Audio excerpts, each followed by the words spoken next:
ayat 31 surah An-Nisa. Ayat ini bermaksud sekiranya kamu jauhkan dosa-dosa besar, in tajtanibu kabaira. Kabaira ni makna dosa-dosa besar yang kamu dilarang melakukannya. Nukaffir ankum sayiatikum. Nescaya kami akan hapuskan dosa-dosa kecil kamu. Sayiat artinya dosa kecil, kabair dosa besar. Wa nudkhilakum, dan kami akan masukkan kamu mudkhala kariman, masukkan kamu dalam kehidupan yang mulia di dunia dan di akhirat. Dosa-dosa besar ni tuan-tuan, sebagainya disebut oleh Rasulullah. Sebuah hadis Nabi menyebutkan, istanibu sab'amu biqad. Qalu wa ma hiya ya Rasulullah? Qala as-sirka was-sikhra wa qatlan nafsil ladzi harramallahu illa bil haqq wa aklal riba wa akal malal yatim wa tawalla yawmal zahfi wa qadafal muhsinati al-ghafilat. Jauhkanlah 7 dosa yang membawa kamu ke dalam neraka.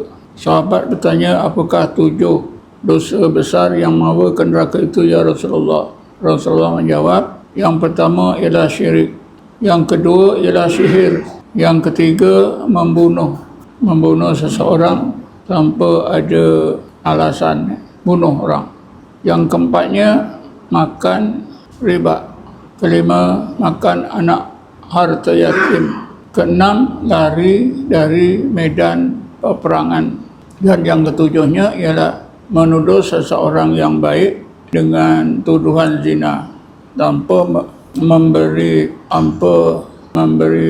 tanpa boleh mengadakan saksi seramai 4 orang. Inilah 7 Tapi sebenarnya tuan-tuan, ini sebahagian.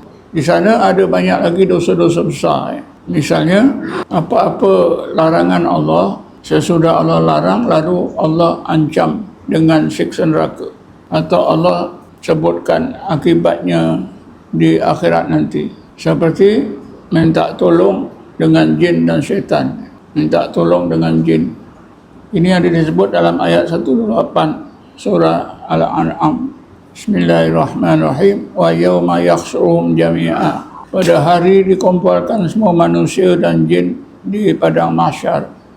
Qala ya ma'syaral jinni, Allah berfirman, wahai gulungan jin dan syaitan, qad istaksartu minal insi, kamu wahai jin telah menyesatkan ramai manusia ketika di dunia dahulu.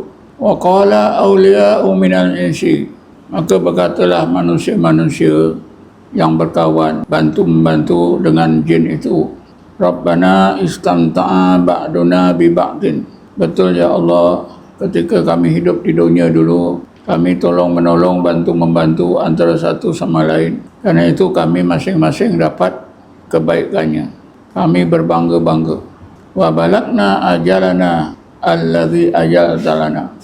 Tiba-tiba ya Allah, ajal yang kau tetapkan sampai. Kami mati tanpa bertobat.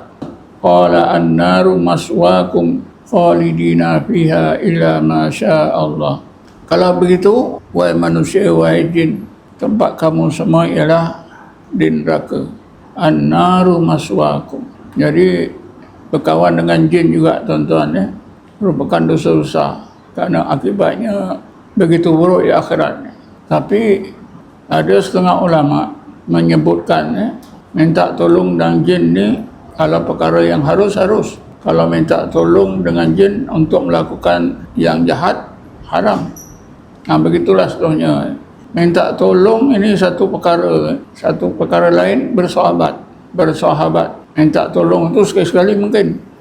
Misalnya kita terdempar di pulau yang tak ada orang, dan banyak hari tak makan, kita boleh minta tolong kalau kita tahu di situ ada jin. Wahai jin yang ada di pulau ni, tolonglah aku carikan makanan yang sesuai dengan aku. Jadi jin tu ambilkan makanan bagi. Jadi setengah ulama kata kalau kita minta tolong jin pada yang harus, tapi bersahabat ni lain tuan-tuan. Bersahabat dengan jin ni tak sama minta tolong. Minta tolong ni bila terdesak. Di dalam kitab ada dicontohkan seorang itu dia tergolek dalam gaung yang dalam, sangat curam. Memang dia dah cuba-cuba memang tak boleh naik. Ketika itulah dia boleh minta tolong jin di lembah tu untuk angkat ke atas. Tapi bersahabat ni tuan-tuan, ini memang tidak boleh.